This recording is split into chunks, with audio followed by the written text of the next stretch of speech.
Hey guys, this is Contemplation Blog 101 again, and if you guys haven't seen my last episode, go ahead and check it out. Today we're going to talk about creativity and how to induce it on demand pretty much. I've kind of figured out my own method, and I'm going to share it with you guys because I think it's really nice to have. I mean, face it, in today's society, creativity is a must over anything else. It's no longer beneficial to you if you only know how to do calculations or other mundane logical tasks, right? Those things are being done by the computer because they're easy to program a script.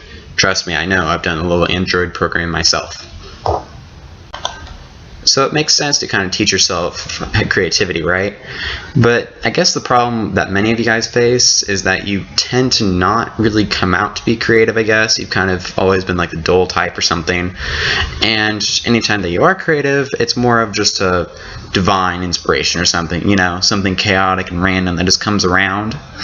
Well, I'm going to share with you my method to make it so that you can have it kind of on demand, if that makes sense, so that you can be more competitive in the work environment and everything else. So, let's see. But first I'm going to kind of make a little metaphor to help you understand what I'm doing. Okay, so you know that whenever you have like a dream or something, they don't really make sense, but at the same time they're very original in context. The stuff is new, it's not like some repetition of the day or something, it's always something mixed or so. Well, there's actually a theory for why that happens, and that's based on how the brain organizes information as you sleep.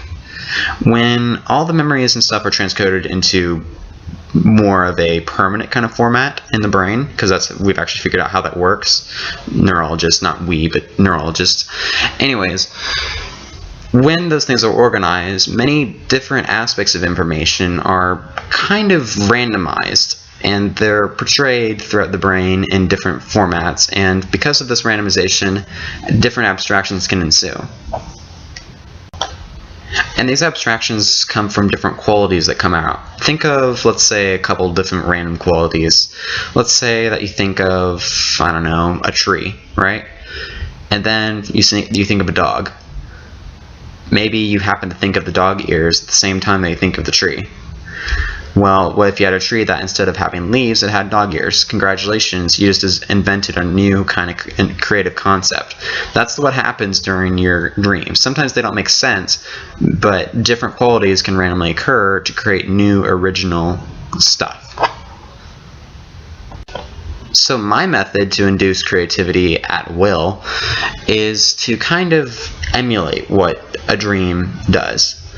In other words, I would like to randomize different bits of information with different contexts. Sometimes they won't make sense, sometimes they will, but eventually you usually run into some sort of concept that's genuinely original. What I always do is just bring out a sheet of paper or something and make a bunch of tables of different qualities and different sanctions of information. Some are about color, some are about feeling or something like that. You just make different columns for each quality and just put something random in each column, then put something random on all columns, and then match up the rows for each one. And sometimes you can get a really bizarre object or idea, if that makes sense.